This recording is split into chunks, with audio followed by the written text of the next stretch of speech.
In an era where you can, track a $10 pizza delivery on your phone via satellite down to the exact street corner it's passing, there is something deeply unsettling about what the ocean can hide from us. I mean, we live with this illusion of total surveillance and total control. Yeah, we absolutely do. But how is it possible that a colossal wall of solid steel weighing tens of thousands of tons, stretching nearly 180 meters long, can simply vanish into the water and then just drift entirely undetected for weeks? It shatters that illusion of control completely, I Right. mean, we map the ocean floor, we bounce signals off satellites to navigate, but at sea level, in a storm, the ocean is still a terrifyingly vast wilderness. It really is. And when a vessel goes completely dark, when its power fails and its tracking systems just die, it doesn't matter how big it is, it becomes a ghost. Right. A literal ghost ship. Exactly. And the danger of a modern ghost ship isn't some cursed pirate legend. It's the horrific physical reality of an unlit, silent skyscraper of iron violently riding the ocean swells, hidden in the fog, directly in the path of other ships. And that reality is exactly what we are investigating today on this deep dive. We are pulling from technical maritime documents, shipping registries, and historical weather data to reconstruct one of the most chilling maritime events of 2018. It's a truly haunting timeline. It is. We are tracking the final terrifying voyage of the Sam Ratulangi PB 1600. Our mission today is to look at how a highly regulated, massively powerful feat of modern human engineering was reduced to an abandoned, drifting nightmare. And to really understand the dread of the story, we have to start by dismantling our everyday understanding of what a vehicle actually is. Okay, let's unpack this, because that's an interesting point. Well, when most people think of a broken-down vehicle, they picture a car on the side of a highway. You pull over, you turn on your hazard lights, you wait for a tow. Yeah, the environment around you is completely static. Right, exactly. But the Sam Ratulangi was not a car. It was an industrial behemoth born in the late 90s at the PAL Indonesia Perwakilan Yard number 156, specifically in Surabaya. So this wasn't some ancient, rusted-out relic from the mid-century. The keel was laid in the summer of 1998, it floated in 2000, and was officially delivered for service in January of 2001. Yeah, that puts its construction right in the middle of a massive global boom in containerized shipping. The context is really vital, isn't it? It is. The late 90s saw shipyards pushing the absolute boundaries of scale to accommodate the explosion of global trade. The Sam Ratulangi, which flew the Indonesian flag and was home-ported in Jakarta, was designed purely for maximum economic efficiency on the water. And it was named after a prominent Indonesian politician, right? Which kind of gives you a sense of the national pride attached to a vessel of this scale. Oh, definitely. It was a massive point of pride. I'm looking at the registry data right now, and I want to stop and actually define some of these numbers, because maritime documents are just dense with jargon.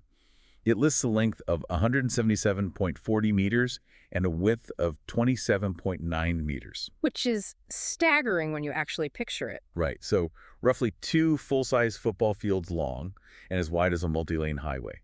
But then it lists a gross tonnage of 18,247 BRZ and a carrying capacity of 26,510 tons deadweight. Those numbers can be pretty confusing for people outside the industry. Yeah, I see these terms gross tonnage and deadweight thrown around in every shipwreck report we look at. Yeah. What is the actual physical difference between those two measurements? It is a really common point of confusion. Gross tonnage, which is often denoted historically with BRZ from the German Bruttoraumzahl, doesn't actually measure weight at all. Wait, really? It's not a weight? No, not at all. It measures internal volume. It's a mathematical calculation of all the enclosed spaces on the ship, used mostly for assessing port dues and safety regulations. Wow. So think of it as the sheer physical bulk of the ship's architecture. So the 18,247 BRZ is basically a measure of how much empty enclosed space exists inside this labyrinth of steel. Correct. Now, deadweight tonnage, or DWT, that 26,510 number, is the actual physical weight of everything the ship can safely carry. Meaning the cargo itself. The cargo, yes, but also the heavy fuel oil, the fresh water, the crew, and all the provisions. When the Sam Ratulangi was fully loaded, it was pushing over 26,000 tons of mass down into the water. Which is just an unbelievable amount of weight. It is, and that's why it had a maximum draft of 9.70 meters. Nearly 10 meters of its steel hull had to be submerged just to displace enough water to keep it buoyant and stable. Which means the vast majority majority of this monster is just hidden beneath the surface. And to push 26,000 tons of deadweight through the dense, resisting medium of ocean water, I mean, the engine requirements for that must be staggering. They are almost incomprehensible if you aren't in the maritime industry. The Sam Ratulangi was powered by a single M-MAN B&W 7L60MC diesel engine. Okay, I have to ask how an engine like that actually operates, because I'm picturing like the V8 in a pickup truck, and I know that is entirely the wrong mental image. Entirely wrong. Imagine walking into a multi-story industrial warehouse. Oh my God. That is the engine. The M-MAN B&W 7L60MC is a low-speed, two-stroke marine diesel.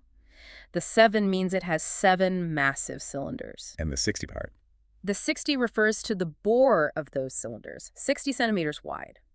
A human being could easily slide down into one of these cylinders. That is absolutely terrifying. It really is. And it burned heavy fuel oil, which is this thick, unrefined sludge that has to be heated up just to flow through the pipes. Right, because otherwise it's basically the consistency of tar. Exactly.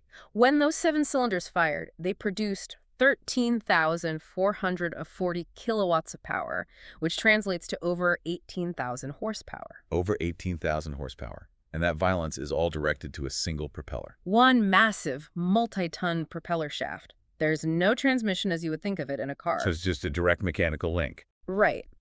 The engine is directly coupled to the propeller shaft. It turns relatively slowly, maybe 100 to 120 revolutions per minute, but with an earth-shattering amount of torque. I can't even imagine the noise. When that engine was alive, the entire ship vibrated with this deafening rhythmic heartbeat. It allowed this floating steel cliff to cut through the water at 19 knots, or roughly 35 kilometers per hour. I'm trying to visualize the layout of a ship carrying that kind of power. Because, the structural design of these container ships always looks so precarious to me. They do look a bit top-heavy, don't they? Yeah. You have this massive, flat deck, and then the superstructure, the deck house where the crew actually lives and works, is shoved all the way to the very back of the ship.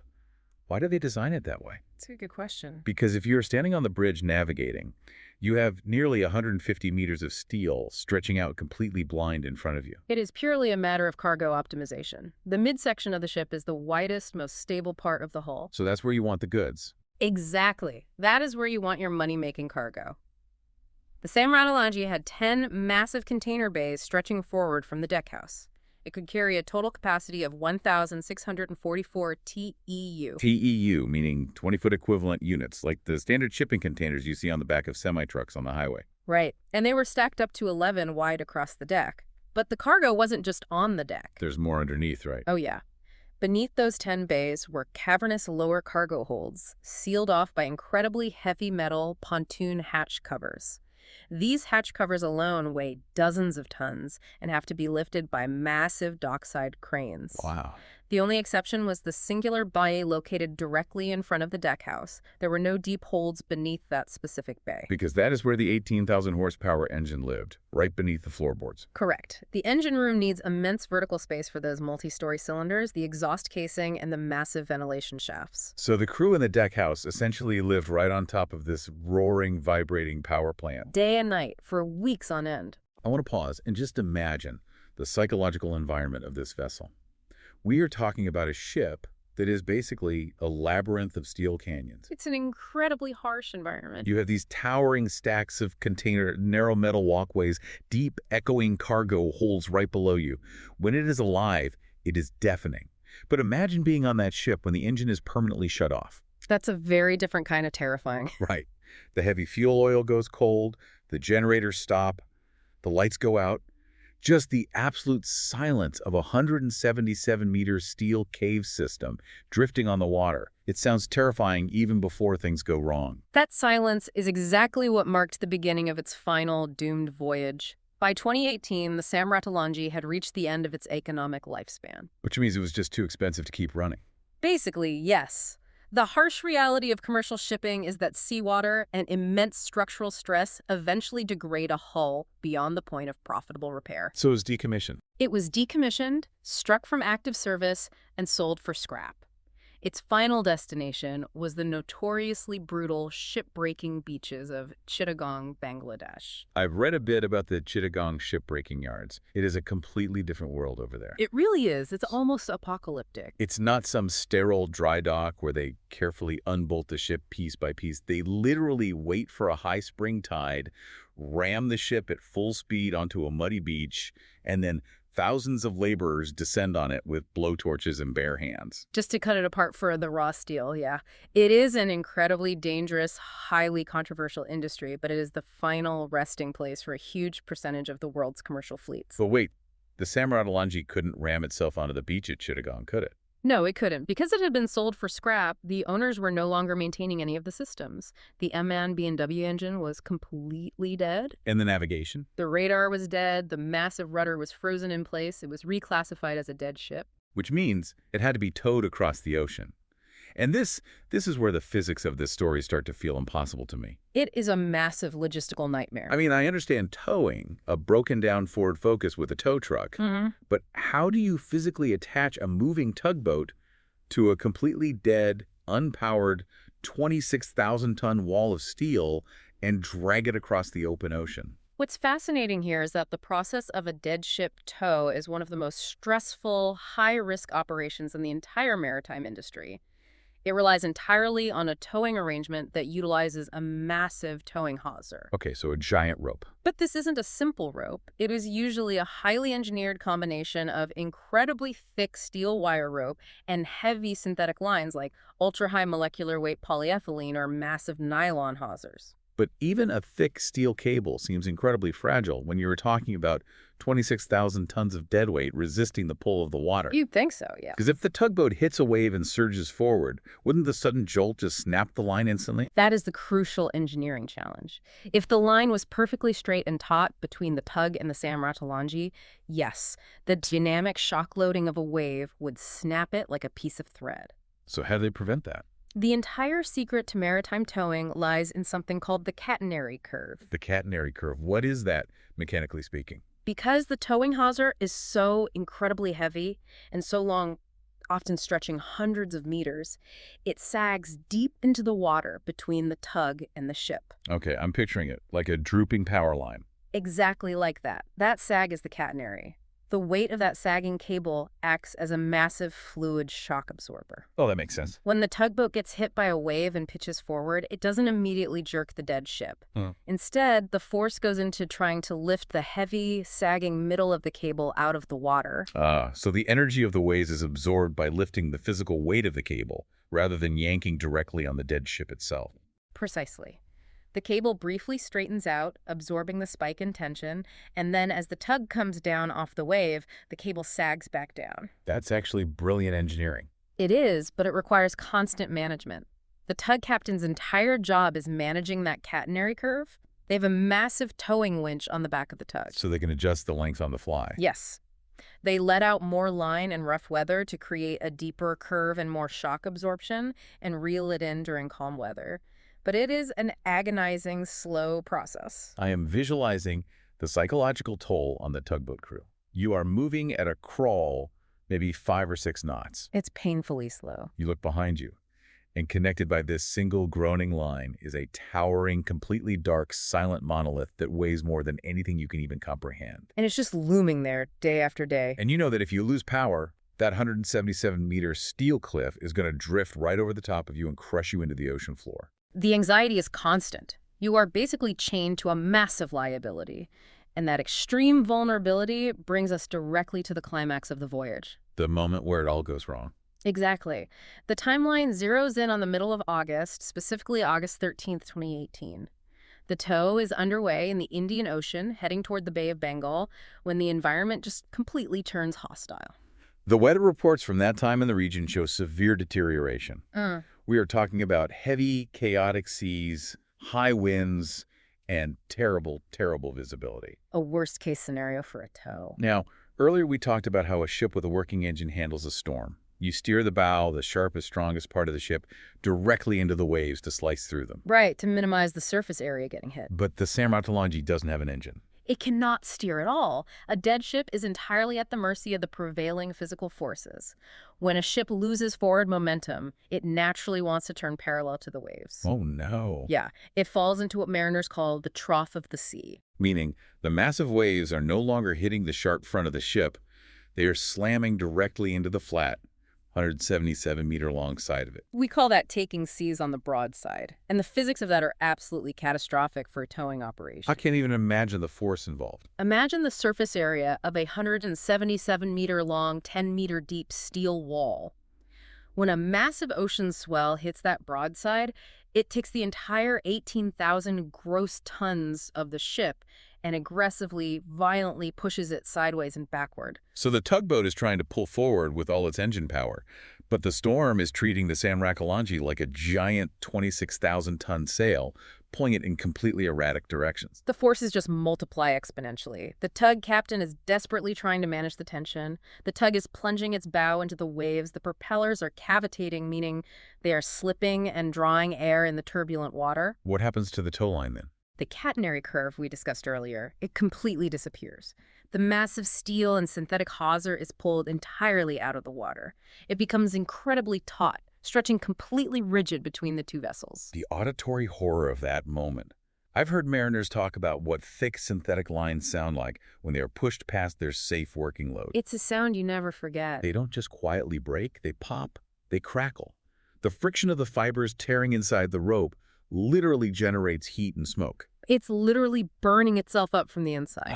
The winch on the tugboat must have been screaming, the steel groaning, and then the inevitable happens. The forces become too great, the towline snaps. It is an explosion of tension. When a marine towing hawser parts under that kind of extreme shock load, you encounter something called snapback. Snapback. That sounds incredibly dangerous. It's lethal. The sheer kinetic energy stored in the stretched cable is released instantly. The broken ends of the hawser recoil back toward the tug and the dead ship at hundreds of miles per hour with the force of an artillery shell. Oh my God. If a crew member is caught in that snapback zone, the results are instantly fatal. It will cut a person in half. So the physical tether is just gone. In the middle of a screaming storm, the tug is suddenly freed, lurching forward, and the Sam Ratulangi is completely lost to the elements. It's completely adrift. Now, the official documentation states, very clinically, due to the heavy seas, a new tow connection could not be established. I really want to break down what that clinical sentence actually means for the human beings on that tugboat. It hides a lot of trauma, that sentence. Right, because why could they just circle back and grab the rope? Because it is practically a suicidal undertaking in heavy weather. Think about the mechanics of what has to happen. The crew of the tug has to go out onto the exposed, slippery aft deck. In the middle of a hurricane-force storm. Exactly. They are being battered by freezing rain, massive winds, and waves crashing right over the stern. The deck is violently pitching up and down by several meters. And they are trying to manipulate hundreds of pounds of wet, heavy steel wire and rope with their bare hands. Right. And while they're doing this, the tug captain has to maneuver the tugboat dangerously close to the bow of the Sam Ratulangi. But the container ship is completely uncontrolled. It's just thrashing around in the dark. It is a 177-meter unlit cliff that is violently rolling and heaving in the dark water. The sheer mass of the container ship displaces massive amounts of water as it rolls. So if the tug gets too close... If it gets too close, the suction of the Sam Ratulangi's hull pulling out of a wave trough could drag the tugboat directly underneath it. Or the massive steel bow could come crashing down on top of the tug, crushing it instantly. It is the ultimate nightmare of scale. You are essentially a mosquito trying to thread a needle onto a thrashing elephant in the pitch black. That's a very accurate way to put it. At some point, the captain looks at his crew, looks at this towering, possessed wall of rusted steel, and has to make an agonizing calculation. This raises an important question, about human survival versus property. It is the hardest decision a mariner can make. You have to choose who lives. The tug captain realizes that attempting to reconnect will likely result in the deaths of his entire crew and the sinking of his own vessel. The decision is absolute. They have to throttle up and turn away. Here's where it gets really interesting and terrifying. Imagine standing on the bridge of that tugboat, looking back through the rain-streaked glass. Watching it fade away. You watch this immense structure, A ship that was built by thousands of people, that carried millions of dollars of cargo over its lifetime. A ship named after a national figure. You watch it just slowly fade into the fog and the crashing black waves. Just swallowed by the ocean. It is totally unlit. It makes no sound except the crashing of water against its hull. In an instant, it transforms from an insured maritime asset into a highly dangerous rogue geographic feature. That is the perfect way to describe it. It is a rogue island. With the ship abandoned, we enter a period of absolute terrifying silence. For over 2 weeks, the Sam Ratulangi simply drifts. Which is the part that deeply unnerves me. How does a massive commercial vessel simply go missing in 2018? It seems impossible with today's technology, right? Yeah. I know it was a dead ship, but don't we have satellites? Doesn't the ship have an IMO number or something that tracks it? The ship does have an IMO number, IMONR 9151981, and it was officially classified by the Biro Klasifikasi Indonesia. But an IMO number is just a bureaucratic identifier, like a license plate on a car. So it doesn't emit a signal on its own? No, it doesn't emit anything. Commercial ships are tracked globally by something called AIS, the Automatic Identification System. It acts like a transponder, broadcasting the ship's position, speed, and identity to satellites and other ships. But AIS requires electricity. Exactly. When the Sam Ratulangi was sold for scrap, the main generators were shut down. There was no power to run an AIS transponder. What about lights? There is no power to run the standard navigation lights either. The red and green side lights, the white masthead lights that tell other ships where you are and which way you're going. So to another ship in the area, it is completely invisible electronically. It is entirely dark. The only way another vessel would know the Sam Ratulangi was out there is if they caught it on their primary marine radar. But radar isn't perfect, is it? Especially in a storm. Far from it. In a massive storm, the radar screen is often heavily cluttered with sea return, which are false echoes caused by the massive waves and heavy rain. So it just blends in with the storm. Pretty much. A dark, unlit wall of steel might not clearly resolve on a radar screen until a smaller vessel is dangerously close. If a smaller cargo ship or a fishing trawler collided with the broadside of a drifting, 26,000-ton, 177-meter-long steel wall in the pitch black, I mean, it would be like driving into an unlit skyscraper lying on its side. It would be instantly fatal. The smaller vessel would just be shattered and slide right under the Sam Ratulangi's hull. The potential for secondary disasters was immense. For 2 weeks, the ocean currents in the Bay of Bengal and the Andaman Sea completely dictated its path. And we have no idea where it actually went during that time. None. We will never know how many near misses occurred in the fog. We don't know the exact route it took. It was entirely surrendered to the ocean's whim. Until the silence is finally broken at the end of August. And the discovery is incredibly cinematic. It really is something out of a movie. It wasn't found by a massive military search plane in the deep ocean. It was found run aground in the mouth of the Sittaung River near the town of Thongwa in the Gulf of Martaban, right off the coast of Myanmar. It had been pushed for hundreds of miles, completely blind, until the shallow coastal waters finally caught it. I want to picture what that morning must have been like for a local resident in Thongwa. You live on this river estuary. You know every sandbar, every bend of the river. You've looked at it every day of your life. Right. A storm passes through the night before. You wake up, the fog is lifting off the muddy water. You look out over the familiar expanse, and suddenly there is a rusted, towering, completely silent container ship sitting there. Just looming over the landscape. It materialized out of nowhere overnight. No crew on the rails, no engine noise. Just this colossal monument to a disaster sitting on a sandbank. If we connect this to the bigger picture, it taps into an incredibly primal fear. We are fascinated by ghost ships because they represent a total loss of human order. We like to think we're in charge. Exactly. We have bureaucratic registries, we have insurance underwriters, we have strict maritime laws. We believe we have conquered the logistics of the ocean. But the ocean always wins. It does. The ocean took an 18,000-ton piece of our highly regulated technology, hid it from us for half a month, and spat it onto a mud bank in Myanmar just to prove it could. And it wasn't done fighting yet. Because finding the ghost ship was one thing, reclaiming it was another entirely. The salvage efforts were a nightmare. The local authorities and salvage teams eventually arrived to assess this massive hazard sitting in their river. I read the reports, and the initial objective was standard: make the ship float again. Which sounds simple enough on paper. But the documents say that all attempts to refloat the vessel completely failed.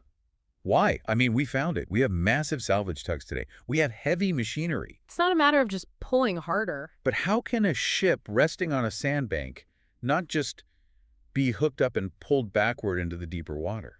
It is a logical question, but it fundamentally misunderstands the brutal geotechnical realities of a maritime grounding, particularly in an estuarine environment like the Gulf of Martaban. Okay, break that down for me. You have to remember the sheer physics of the Sam Ratulangi. We established it has a maximum draft of nearly 10 meters and weighs over 18,000 gross tons in structure alone. Right, so it is incredibly heavy and it sits deep. When a storm surge drives a vessel with that kind of deep, flat-bottomed hull hard onto a shifting sandbank, it doesn't just lightly rest on top of the sand. It digs in. Yes. The violent kinetic energy of the waves and the immense weight of the steel force the hull deep down into the sediment. Okay, so it buries itself. It buries itself in very specific materials. Coastal mud, fine silt, and wet sand are incredibly cohesive. Like a thick paste. Exactly. When the flat steel bottom of the hull settles into that soft sediment, it physically displaces the water that was underneath it. The mud and the steel press tightly together, leaving absolutely no room for water or air. Oh, I see where this is going. It creates a vacuum. And an immense, mathematically terrifying vacuum seal over thousands of square meters of flat steel. The cohesive mud locks onto the hull. Wow. It is a massive suction effect. The ship, which was masterfully engineered to be buoyant, dynamic, and slice through water, suddenly acts as a static, dead weight glued to the earth. It is no longer a boat. It is a 177-meter-long steel plug driven straight into the mud. That's exactly what it is. So if you attach the biggest, most powerful salvage tugs in the world to the stern of the Sam Ratulangi, and they pull backward with all their might. It's like trying to pull a massive suction cup straight off a sheet of glass. Except the suction cup weighs over 18,000 tons. The tugs would literally snap their own hawsers or rip the mooring bollards clean off the deck of the container ship before they could break that suction with brute force alone. And the environment around them is entirely hostile to salvage work, too. Yeah. The Gulf of Martaban isn't exactly a calm lake. Not at all. It is notorious for extreme tidal ranges. The water rushes in and out with incredible velocity. So the conditions are constantly fighting the salvage crews. Every single hour. So the salvage crews are trying to overcome this massive geotechnical suction force while the ocean is actively throwing shifting tides and strong currents at the stranded hull. It's a losing battle. The mud is holding the ship relentlessly down while the massive tidal surges are pushing against the sides trying to rip it apart. That paints a grim, horrific picture of the ship's final weeks. Because September passes. Then we move into October. And it's just trapped there. And it is just sitting there, this captured Leviathan, taking a daily beating from the environment. What happens mechanically to a ship of that size when it is stranded like that for months? It suffers prolonged, agonizing structural failure. A cargo ship is essentially a massive hollow metal beam. Right. It is engineered to have its immense weight evenly supported by the gentle, uniform buoyancy of water along its entire 177-meter length. But on a sandbank, the support is entirely uneven. Exactly. The bow might be buried hard into compacted sand, the midsection might be resting on softer mud, and the stern might be overhanging deeper water, totally unsupported. So the weight distribution is all wrong. Completely wrong. When the tide goes out, gravity begins to act on the ship in ways the naval architects never intended. The immense weight of its own steel begins to bend and stress the hull. We call this hogging or sagging, depending on where the support is. It's essentially bending its own spine. Relentlessly. Yeah. And every time the tide comes in and out, the ship flexes slightly. This repetitive flexing, day after day, week after week, creates severe metal fatigue. The metal just gets tired and gives up. The massive internal structural ribs begin to fracture. The miles of steel welds holding the hull plates together begin to pop under the sheer stress. If you were standing inside the cavernous, empty cargo holds during this time, you would hear the ship screaming. The metal groans, cracks, and echoes as the ocean patiently, methodically destroys its structural integrity. And once those welds pop, the watertight integrity is gone.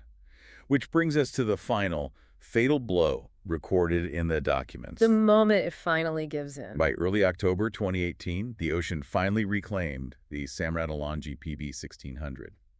The sheer structural stress cracked the hull open. The water always finds a way in. The rushing tides of the Gulf of Martaban flooded the lower cargo holds. The massive weight shifted uncontrollably, and the ship partially sank, permanently entombing itself in the mud right where it had run aground. It crossed the threshold definitively. It was no longer a drifting ghost ship. It was a permanent, rusted shipwreck claimed entirely by the environment. When you step back and look at the entire narrative arc of this vessel, there is a deeply tragic, almost poetic irony to its fate. There really is. This was a massive object forged by human hands, built with fire and steel in Surabaya, to conquer the oceans and feed global commerce. It served its purpose. It grew old. And we, its creators, signed its death warrant. We did. We decided it was time to destroy it. It was actively being dragged to the beaches of Chittagong to be violently cut into pieces by blue torches and human laborers. We were orchestrating its demise. But the ocean intervened. Exactly. The ocean intervened. The storm snapped the tow line. It was as if the sea looked at our attempt to control the end of this Leviathan and said, "No, I created the conditions of your life at sea, and I claim the exclusive right to destroy you on my own terms." It's chilling when you put it like that. It dragged it into the dark, played with it for 2 weeks, and crushed it on a mud bank. It is a profound, terrifying demonstration of the absolute limits of human control. We can build diesel engines the size of apartment buildings. We can forge pontoon hatch covers that weigh dozens of tons. We can draft complex international regulations and organize global registries to track every single movement of our assets. But at the end of the day, when the wind howls, when the heavy seas rise and the tow line snaps, all of our technology, all of our bureaucracy is instantly rendered secondary to the brute, uncaring force of nature. It really makes you realize that we are just guests out there. And the ocean is not a hospitable host. No, it is not. So what does this all mean? To summarize this descent, we have tracked a truly chilling journey today. From beginning to end. We started in the noisy, ambitious, sparks-flying shipyards of Indonesia in the late 90s, where thousands of workers brought this 177-meter steel Leviathan into the world. Then we moved to the violent, terrifying, deafening snap of a towing hawser giving way in a pitch-black Indian Ocean storm. We floated alongside it during an eerie, unlit, silent 2-week drift, where it became an uncontrolled ghost ship menacing the shipping lanes. And finally, we watched it succumb to the mud, structurally crushed, its spine broken, entombed in an estuarine grave in Myanmar. The takeaway for anyone listening to this is to recognize the sheer fragility of our maritime endeavors. Despite our massive engines, despite our complex classifications and our assumed mastery over global logistics, the line between total control and absolute terrifying disaster is incredibly thin. In the case of the Sam Ratulangi, that line was quite literal. A single tensioned cable giving way in heavy seas was all it took to turn a scheduled administrative demolition tow into a chaotic, drifting nightmare. It changes the way you look at a map. You realize how much empty space is out there beyond the safety of dry land, where human rules simply do not apply. I will leave you with a haunting reflection to mull over tonight. Every time you stand on a beach and look out at the dark, vast expanse of the ocean, especially when the wind is picking up and the fog is rolling in, consider the ghost ships of the modern era. Because they are out there. The Sam Ratulangi was eventually found, but the ocean is deep, and it is unimaginably vast.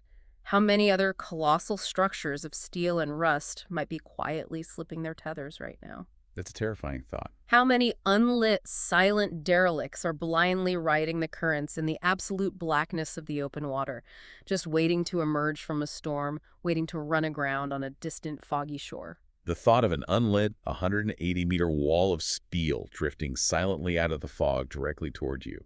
It is a terrifying image that will stick with me for a long time. Me too. Thank you for joining us on this deep dive into the harrowing final voyage and the chilling demise of the Sam Ratulangi PB 1600. Keep questioning the mysteries that the water still hides, and remember to always respect the sheer, unforgiving power of the deep.